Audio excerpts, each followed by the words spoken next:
بسم اللہ الرحمن الرحیم۔ اللہ سبحانہ و تعالیٰ قرآن مجید میں فرماتا ہے سورہ بقرہ کے اندر، "And we will surely test you with something of fear and hunger and a loss of wealth and lives and fruits, but give good tidings to the patient who, when disaster strikes them, say, Indeed we belong to Allah, and indeed to Him we will return."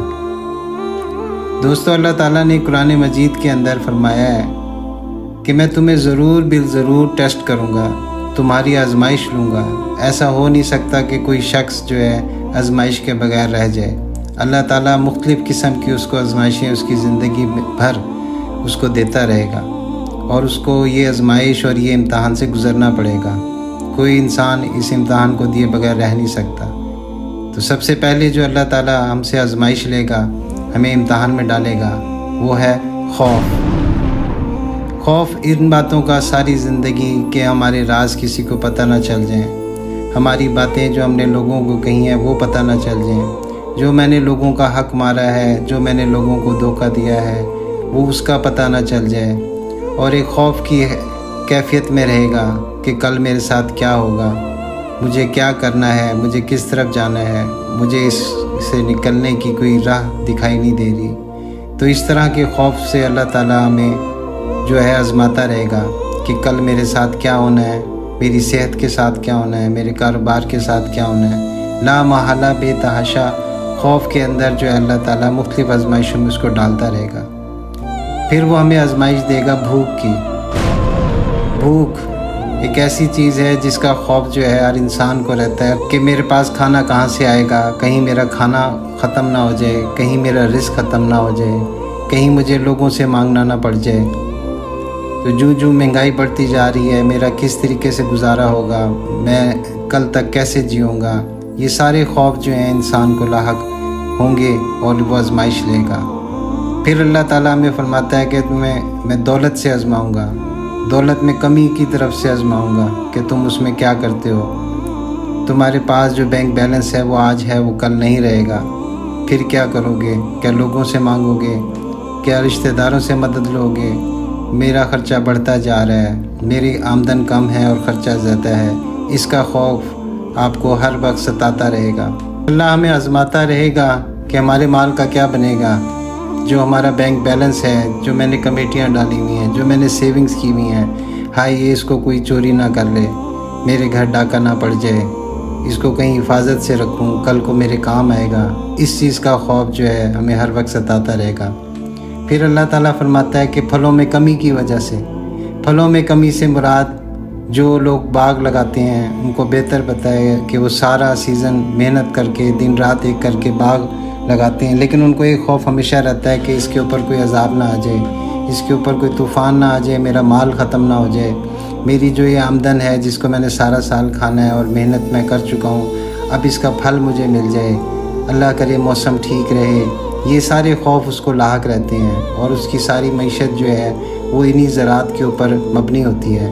اس کے علاوہ اللہ تعالیٰ ہمیں آزمائے گا جانوں کے نقصان پر، کسی کے کوئی ایکسیڈنٹ کی خبر ملے، کسی کے کوئی جان کی خبر ملے، کسی کے کوئی فوت ہونے کی خبر ملے، کوئی ہمارے خاندان کے اندر عزیز و اقارب میں اچانک اس کی موت ہو جائے، حادثہ ہو جائے، اس کو کیسے ہم نے برداشت کرنا ہے۔ یہ ساری آزمائشیں ہمیں ایک زندگی بلکہ ہر ایک کی زندگی میں لازمی اور لازمی اس کو ملتی رہیں گی، اور اس کو اس سے گزرنا پڑے گا۔ تو اللہ تعالیٰ ساتھ ہی فرماتا ہے کہ خوشخبری ہے ان لوگوں کے لیے جو کہ ان ساری آزمائشوں کے اوپر جو ہے صبر کرتے ہیں۔ صبر سے مراد یہ نہیں ہے کہ وہ چپ کر کے بیٹھ جاتے ہیں، بلکہ صبر سے مراد یہ ہے کہ جو ان کے اوپر آفت یا مصیبت آئی ہے وہ اس کو حل کرنے کے لیے کوئی ناجائز کام نہیں کریں گے۔ تو صبر کرنا جو ہے، اس لیے اللہ تعالیٰ نے خوشخبری دی ہے ان لوگوں کو جو صبر کرتے ہیں، مصیبت میں اللہ کو یاد کرتے ہیں، اس کو پکارتے ہیں، کوئی ناجائز کام نہیں کرتے، مصیبت یا دکھ کے ٹائم میں وہ غلط کاموں کی طرف نہیں جاتے ان کو حل کرنے کے لیے۔ تو خوشخبری ہے ان لوگوں کے لیے جنہوں نے صبر کیا ان ساری آزمائشوں کے اوپر، جس کا اللہ تعالیٰ ان کو ایک بہت بڑا انعام ان کے لیے تیار کر رکھا ہے۔ لیکن ان کے برعکس اگر ہم اپنی ان مصیبتوں کو ٹالنے کے لیے، اپنی ان حاجتوں کو پورا کرنے کے لیے اللہ تعالیٰ کو چھوڑ کر غیر اللہ کے دروں پہ جائیں گے، غیر اللہ سے مانگیں گے، تو یہ اللہ تعالیٰ نے اسی لیے تو ہمیں یہ ساری چیزوں سے آزمائے گا کہ وہ کسی بھی مصیبت کے وقت جو ہے وہ مجھے یاد کرتے ہیں یا کسی غیر کو یاد کرتے ہیں۔ تو دیکھیں آپ ہمارے معاشرے کے اندر کیا کیا نئی چیزیں ہو رہی، کیسے کیسے شرک اور بدعات ہمارے معاشرے کے اندر گھس گئی ہیں۔ اس کی صرف یہی وجہ ہے کہ اللہ تعالیٰ پہ ہمارا یقین نہیں ہے، اور اللہ تعالیٰ پہ ہمارا یقین نہیں ہے اور ہم نے غیر اللہ کو وہ مقام دے دیا جو کہ ہمیں اللہ کو دینا چاہیے۔ تو اللہ ہم سے کیوں خوش ہو؟ وہ تو ہم سے ناراض ہیں۔ کیوں ہمارے ملک میں آفتیں آ رہی ہیں؟ کیوں ہمارے ملک میں سیلاب آ رہے ہیں؟ کیوں ہمارے ملک میں زلزلے آتے ہیں؟ کیوں ہمارے ملک میں مہنگائی کا زور ختم ہونے کو نہیں آ رہا؟ کیوں ہمارے ملک میں بد امنی ہے؟ کیوں ہمارے ملک کے اندر بے روزگاری ہے؟ کیوں ہمارے ملک کے اندر بھوک ہے؟ کیوں ہمارے ملک کے اندر روزگار کی کمی ہے؟ وہ سب اسی وجہ سے ہے کہ اللہ تعالیٰ ہمیں آزما رہا ہے، اور ہم اگر اس کو یاد رکھیں گے، اس سے مانگیں گے اور صرف اسی سے مانگیں گے، تو اللہ تعالیٰ ہماری مشکلیں ضرور آسان کرے گا، اس میں کوئی شک نہیں ہے۔ ادروائز ہم جس چکی کے اندر پس رہے ہیں، اگر ہم نے اپنے ایمان کو تقویت نہ دی تو ہمارا حال اور بھی برا ہوگا۔ تو لہٰذا دوستو، ایک نئے باب کا آغاز کریں، اپنے حقیقی اللہ کو پہچانیں، اس سے مدد مانگیں، ایک نئی صبح کا آغاز کریں۔ جو کچھ ہو گیا وہ ہو گیا، اللہ تعالیٰ سے معافی مانگ کر اس کے ہو کر پھر سے محنت کریں، پھر سے ایمانداری سے آگے بڑھیں۔ دیکھیں قرآن کا ہی رستہ ہے، اور قرآن نے ہی ہمیں بتایا ہے کہ اہدنا الصراط المستقیم۔ تو یہ آزمائشیں ہمیں سیدھی راہ سے بھٹکانے کے لیے آتی ہیں۔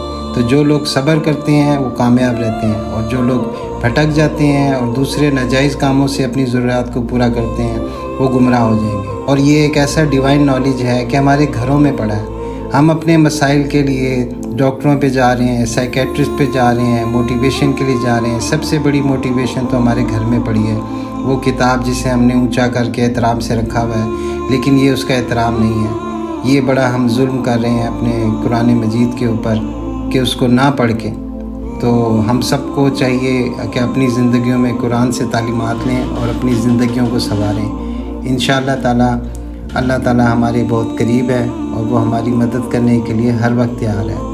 آپ سب کا بہت بہت شکریہ۔ جزاک اللہ خیراً کثیرا۔